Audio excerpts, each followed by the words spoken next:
And welcome back to Capital Talk. All this week, folks, the theme is conservation. That's right. We want to protect our parks. We want to protect our forests. We want to protect our resources. And I tell you what, an expose here that the Nara County Council controls the entire Masai Mara ecosystem, making 2 billion shillings every year. And yet, when you drive to the Mara, it could take you 2 days. No schools, no hospitals, lack of, I tell you, where does the money go? And at the same time, KWS, which has no role in that, is busy making 3.8 billion with the little resources they have. Think about that. The director himself is on the bench. This man, he needs a cabinet position, maybe even IG. Woo! It's back. We'll get to Inspector General later on in the show. Masai Mara, you have no control. I'm not Masai Mara, the Mau Forest. KWS has no control? Now, Mau Forest, the ownership pattern there is it's a forest reserve, and then also part of it, the Masai Mau, the western side, belongs to Nara County Council. Again? Yes. So part Masai Mau is trust land, and then the rest, the southwest Mau, the eastern Mau, belong to Kenya Forest Service as a forest reserve. The challenge we have had with Mau is that before 2005, the new Forest Act of 2005, politicians could excise forests. And part of Mau was excised over time. In fact, since 1932, Mau has been excised continuously over time. And the biggest excision occurred in 2001, which was 67,000 hectares was hived off. The most severe was East Mau, because East Mau controls 6 rivers flowing into Lake Nakuru. All those rivers today, as we speak, are seasonal. Okay, but just for the benefit of our viewers, the Mau controls 12 main rivers, and I can tell you some of them because they are clear in my mind. If, for example, Molo River dries up, Lake Baringo is affected immediately. If Kerio River dries up, which flows into Lake Turkana is affected. If there are 3 rivers, main rivers flowing into Lake Victoria from Mau, it is Nyando River, Yala River, and Sondimiriu. We have just put as a country a power plant at Sondimiriu. Correct. So, and there is no dam. It's based on the natural flow of the river.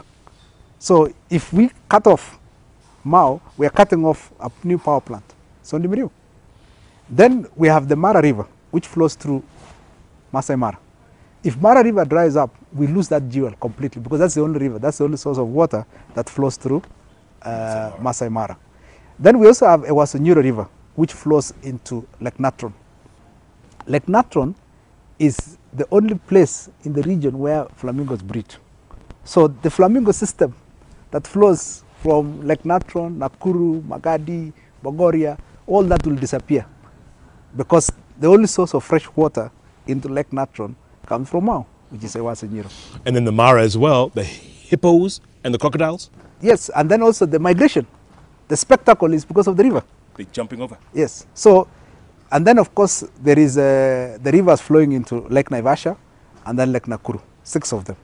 So really, when you look at Mau, Mau is life and Mau is Kenya. I mean, we can't play around with it. We can politic about other things. And but that's really. And we look at it and we do nothing. And a quarter of it is gone, right? 1/4. Yes, 1/4 of it was excised in 2001, but it has been over time. Since 1932, it has been excised in different parts. Okay, even towns like El Bagon, towns like Molo, all that was part of Mau. Okay, and it's the most extensive forest in this region other than Congo. So it is really a jewel, and we as a country, let us play politics, everything else. But please, dear Kenyans, let us not play around with sources of water. A good statistic for Kenyans to know at this stage is the global standard for entitlement to access to water is 1,000 cubic meters per citizen.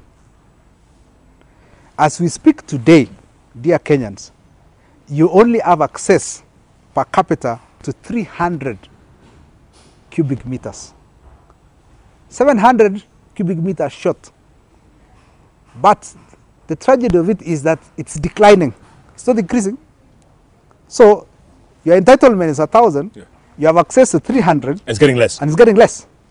So what is triggering now is some low-level conflicts which don't get into Nairobi because it occurs in marginal areas. Yes. All this violence you see in northern Kenya, it is not that people hate each other.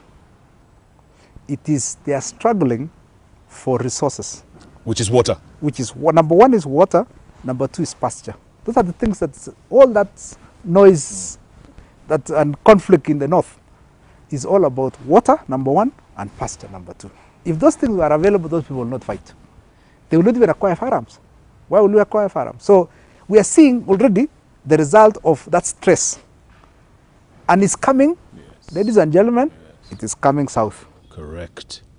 Because when Nakuru dries up, or when Naivasha dries up, or Baringo, what happens? Or, more tragically for Nairobians, Abadeas.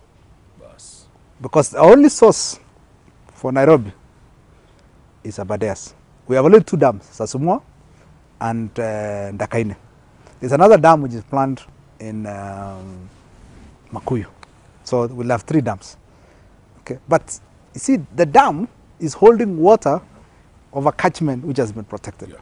Luckily, Abadeas is now fully fenced, 400 kilometers of electric fence.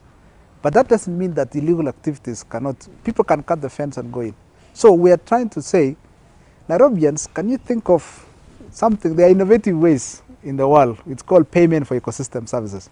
That is, can Nairobi County say, we are investing back to the communities around Abadeas. We build for them schools, you know, we build hospitals for them, and we tell them thank you for protecting Abadeas, which is our source of water. Remember, as we speak today, even as it's raining, there's water rationing in Nairobi. It's not enough. Correct. So that's why there's a plan to build another dam in Makuyu. But there's a limit to all these things.